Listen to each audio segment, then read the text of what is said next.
সকালবেলায় দেখি আমাদের বাড়ির বাগানে একটা ছোট্ট চাল কুমড়ো ধরেছে। সেই চাল কুমড়ো তুলে নিয়ে চলে আসি আমি মায়ের কাছে কিছু একটা রেসিপি বানানোর জন্য। আর সেই রেসিপিটি আমি আপনাদের সঙ্গে শেয়ার করে নিচ্ছি।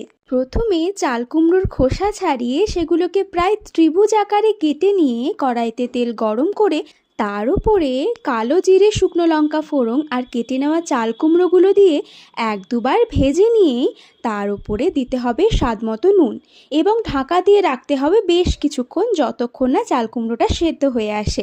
চাল কুমড়োগুলো সেদ্ধ হয়ে গেলে তার উপরে হলুদ মিশিয়ে নিয়ে বেটে রাখা সাদা এবং কালো সর্ষে একসঙ্গে দিয়ে কিছুক্ষণ ফুটিয়ে নিতে হবে।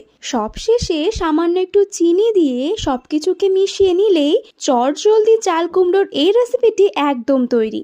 এই রেসিপিটি রান্না করতে সময় তো লাগেই না, তার সঙ্গে খেতেও খুব সুস্বাদু।